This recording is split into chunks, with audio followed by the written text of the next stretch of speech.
Hi, welcome to episode 42 of The Corner of Knit and Tea. It is Sunday, June 7th, and I am happy to be here. My name is Laura. I'm also known as Fluffy K on Ravelry, Fluffy Kira on Instagram and Twitter. I blog over at thecornerofknitandtea.com, which is also where this episode and every episode's show notes are. I have an Etsy shop called The Stash Buckler, Adventures in Yarn, and we have a Ravelry group called The Corner of Knit and Tea. Hi! Welcome back. I am sorry that I missed last week. I missed you guys quite a bit, and as a result have quite a bit to show today. I had a lovely weekend with my parents who were visiting from California. We played tourist a little bit. We went to see the American Jazz Museum, which is in the 18th and Vine Jazz District of Kansas City. And actually it was very interesting to learn that quite a bit of the African American jazz community got their start here in Kansas City, or that jazz was really, really big here in the Midwest, and particularly in Kansas City, and that there is kind of a vibrant history over there. So we did take them to see that, and we ate lots of good food. We went to a walk at our local arboretum, which was beautiful because everything is blooming because of all the rain. And we had a nice time walking around there.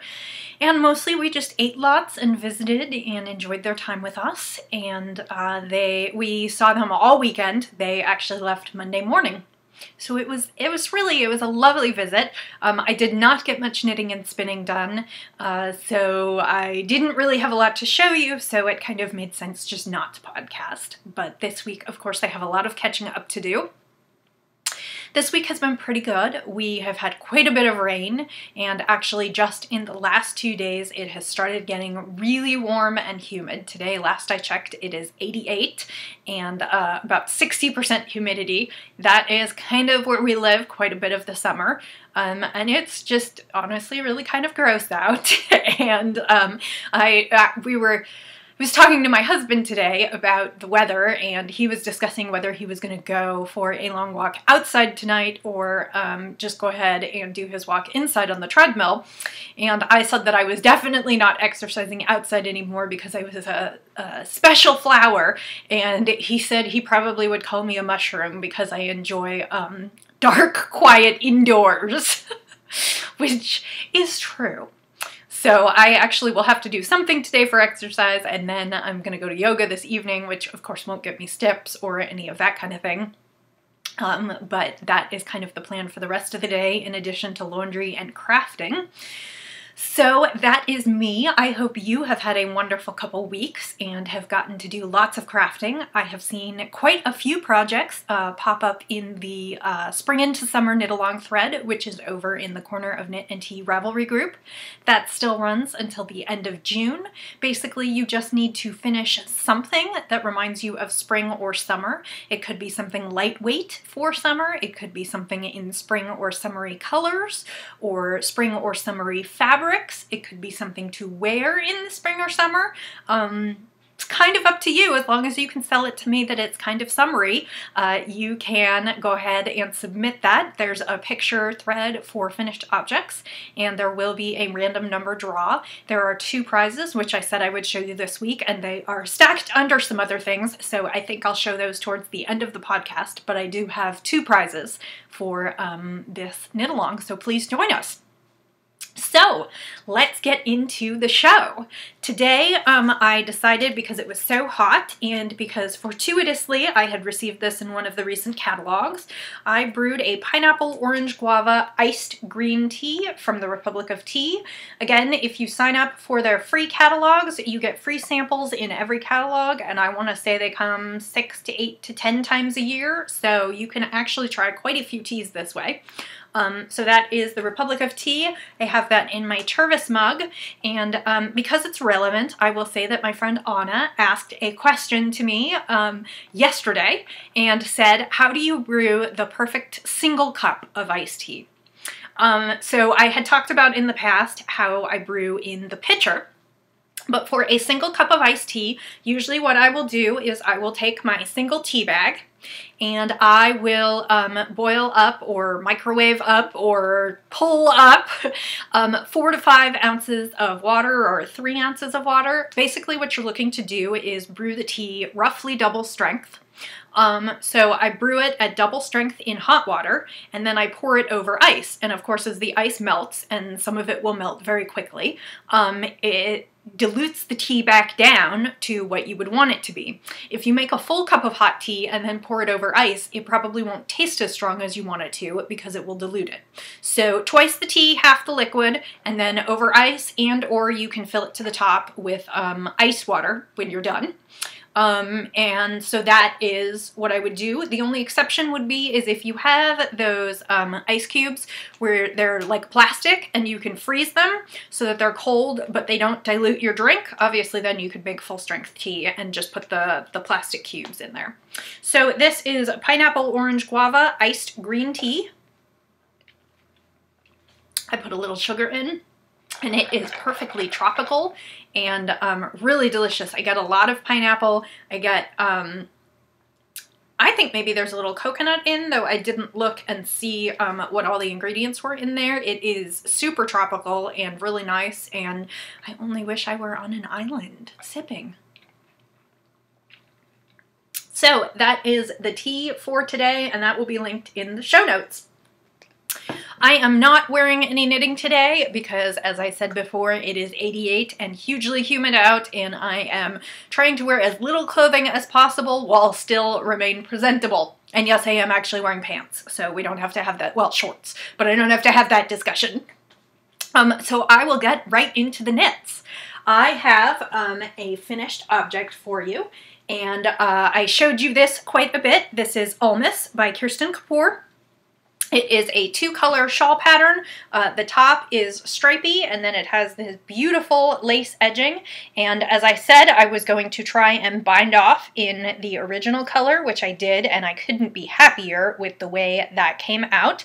The colors are the white with the speckles is hedgehog fibers, her twist sock in the teacup colorway, and the other is from Color Pearl MCN, or Color Pearl, and it is a merino cashmere nylon. It is a natural dye in dark cochineal cherry, and I will say that I am incredibly pleased with the overall shawl. I did knit it slightly larger than the largest size. I needed a second skein of the teacup, so if you are interested in doing this, make sure you have 2 skeins of that color, and all the particulars. Whoop! And there went my iced tea! All the particulars are on my Ravelry page, and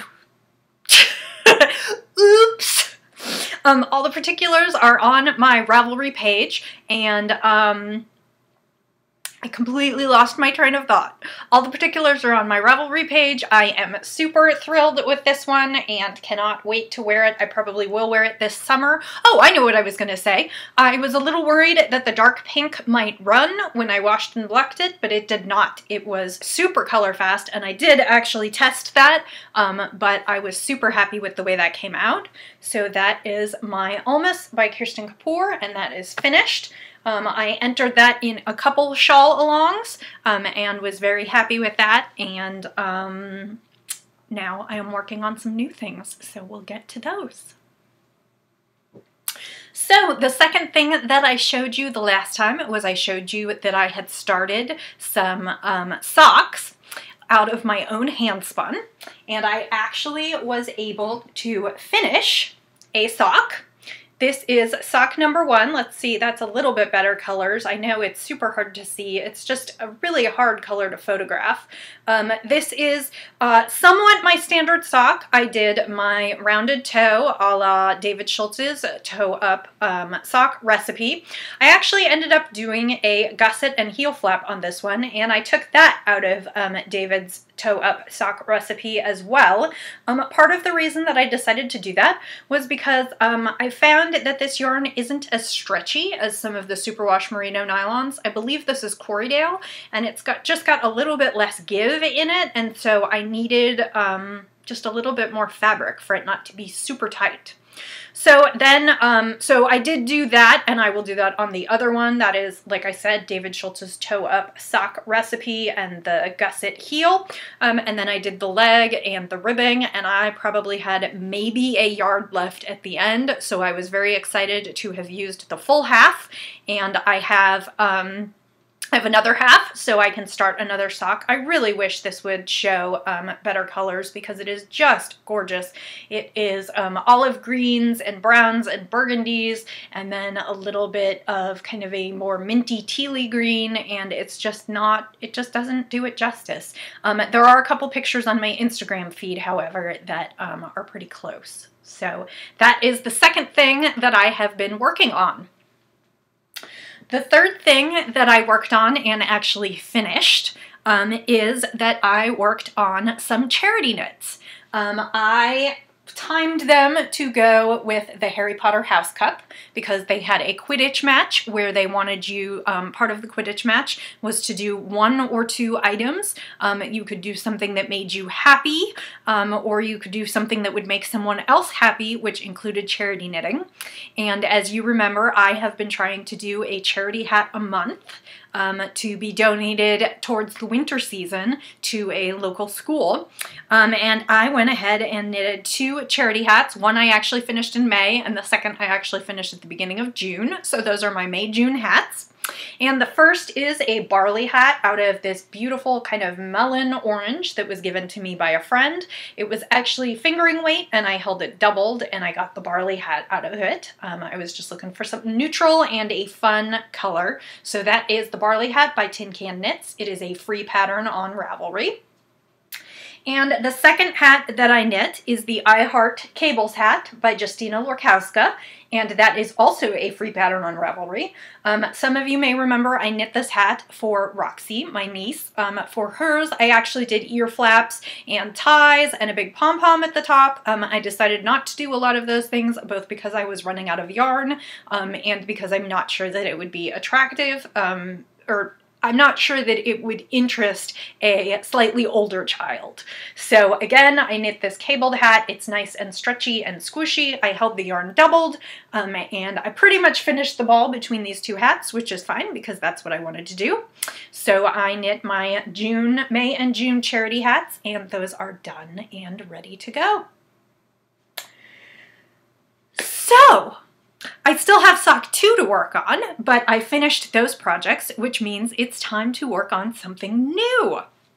I am participating in a whole variety of alongs this summer. I am knitting, well, I'm doing tons of things. Many of you are aware that the Loopy U, which is an online shop, does Camp Loopy each summer. And the premise is that you buy yarn from them and you participate in 3 summer projects. You go to summer camp from home, and if you participate in all 3 projects and buy yarn from them for all 3 projects, you can earn a prize at the end of the summer, which is usually an exclusively dyed skein of yarn.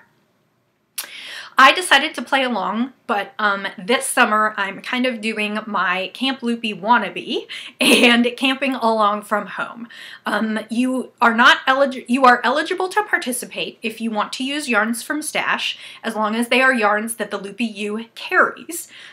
You are not eligible to compete for prizes because you need to purchase from the store in order to do prizes. So I'm doing my wannabe Camp Loopy, which is I'm following along with the projects and the prompts and yarns that the Loopy U sells, but I am participating from home.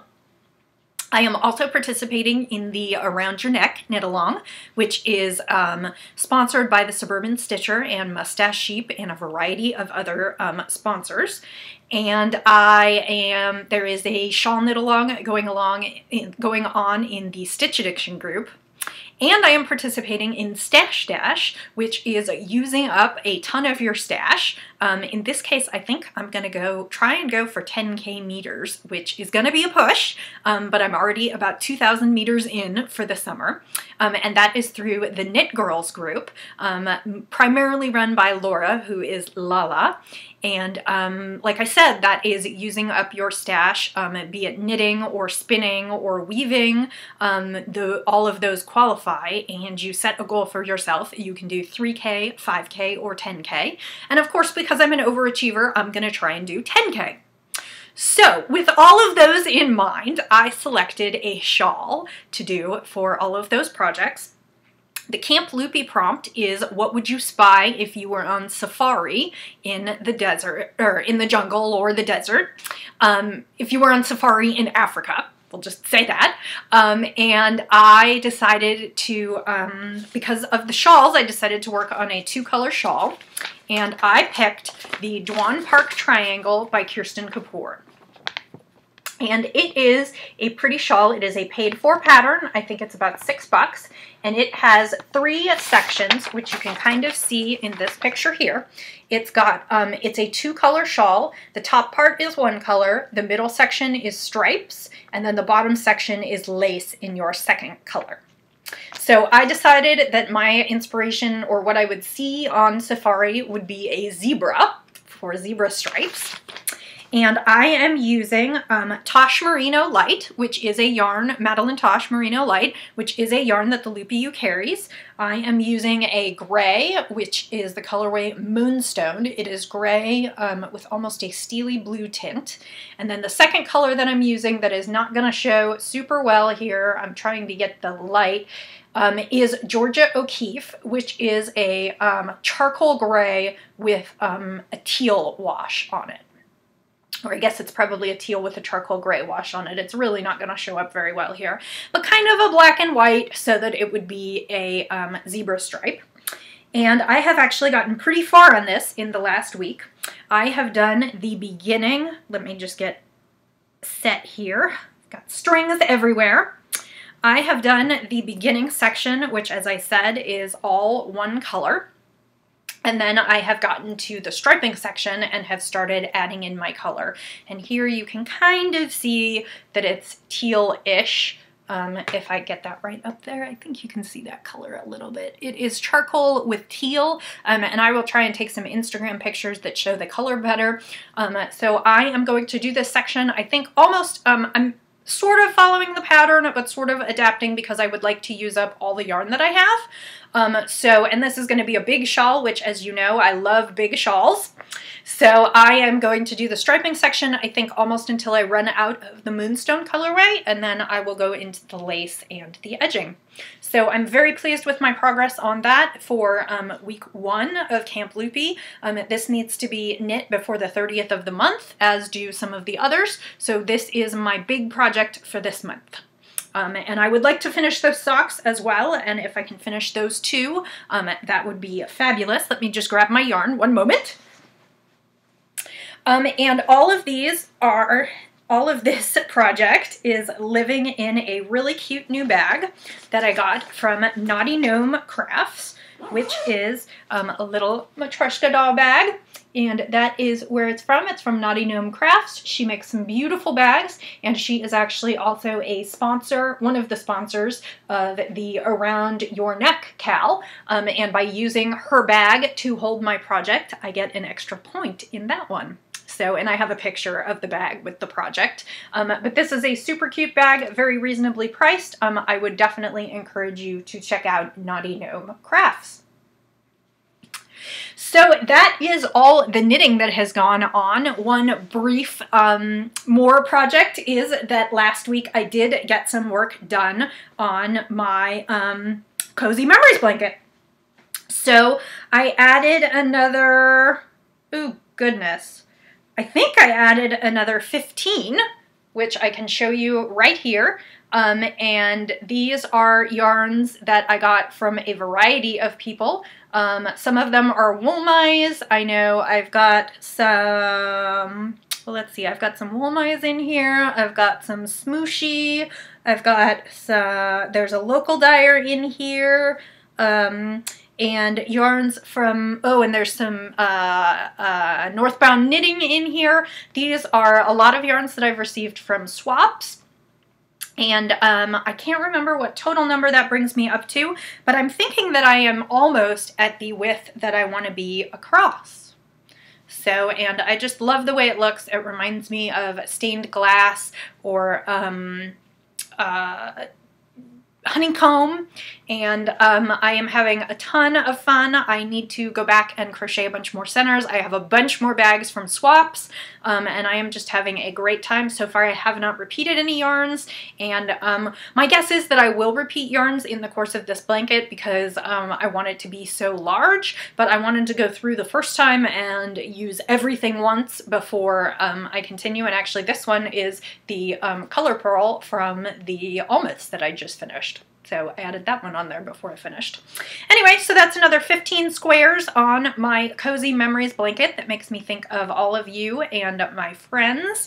And again, I am still really, really enjoying that. That is going to be a super long-term project. I do not expect to finish that anytime soon, but that's okay because I'm really just enjoying it. I lost one more thing, one more yarn off the table, so I'm just going to reach down and grab it here. And so 2 weeks ago, I showed you that I was spinning a beautiful braid of fiber from Julie Spins. I said it was targy, so it would be nice and fluffy, and it was in the pansy colorway, which at the center was oranges, yellows, and pinks, and towards the outer edges was purples and blues, and I spun that up in a huge barber pole and got a gorgeous, gorgeous skein of fluffy targy. My guess is this is between a sport and a DK weight, probably right around 400 yards. It fluffed right up and it is just beautiful, beautiful colors. I will take pictures of that this afternoon and that will be ending up in my shop. I am thrilled with this. It would make a gorgeous shawl. It is super soft. It would also make some great accessories. And it is just beautiful colors. I think I subdued it just slightly by kind of playing some of the lights with the darks, but there are also sections where the lights play together as well, so it's not entirely so.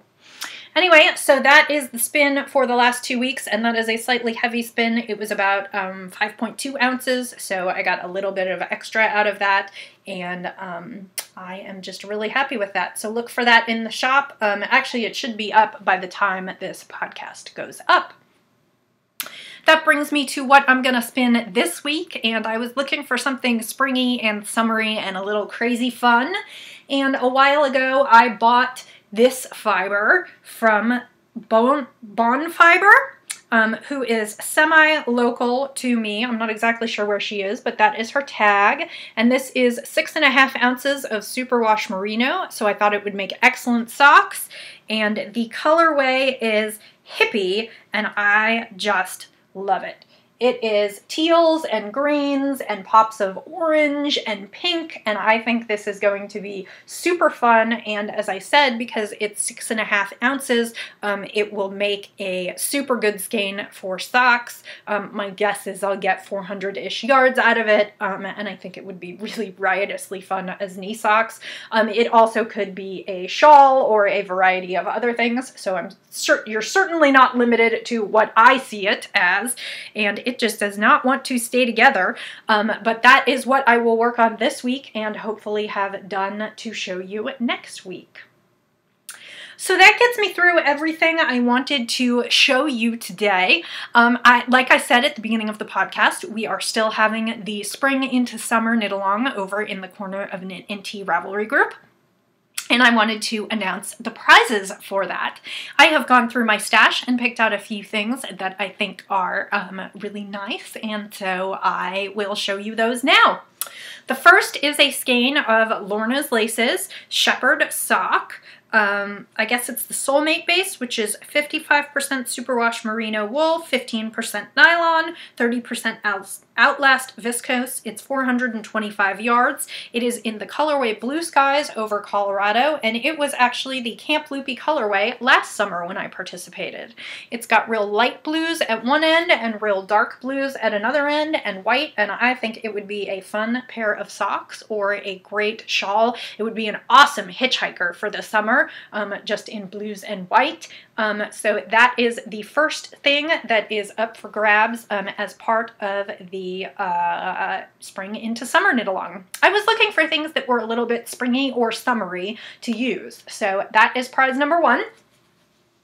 Prize number 2 is a Braid of Fiber from a dyer who I believe is no longer dying. She was an American living in New Zealand for a while, and I know that she has since moved home, but I have not seen her start to dye again. It is Maud and Me, and she has an Etsy shop. I will try and show you the tag there. It's maudandme at .etsy.com.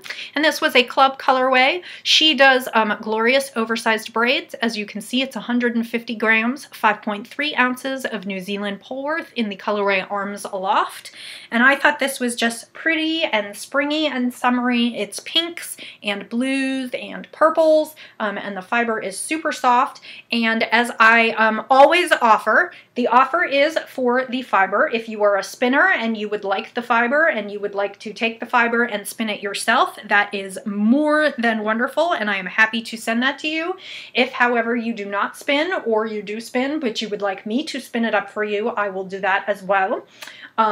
The prizes for this will be announced I'm guessing in the July 4th weekend podcast, so I would need about a week after that to spin it up if you wanted it, and then I can ship it out to you. So there will be a slight delay if you ask me to spin it for you. I hope you understand that that is just necessary because I can't spin it overnight.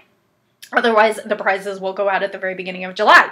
So those are the 2 kind of summary prizes for the spring into summer knit-along.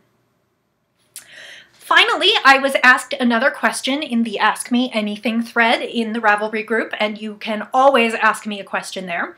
I was asked by Melody Stitches. She said that she knows that my grandmother taught me to knit, and she wonders if I have any of my grandmother's tools. The answer is not really. My grandmother knit for a long time when I was very young, and they downsized their house when I was a teenager, and a lot of the things that she had got sold or given away at that point, and I was too young to take a lot of them or store a lot of them. When she died, I was actually the one to go through all of her knitting and artistic possessions and kind of decide what I wanted to keep versus what we wanted to donate. I do have a few of her needles. I don't have a ton of them. She had a lot of aluminum straight needles that I had for years, and then because I don't really work on them, I started giving some of them away for charity projects and classes to teach people to knit, so I don't have many of those anymore. I would say that my prized, if you want to call it a tool, that was my grandmother's, is I have her 1968 version of A Treasury of Knitting Patterns by Barbara Walker.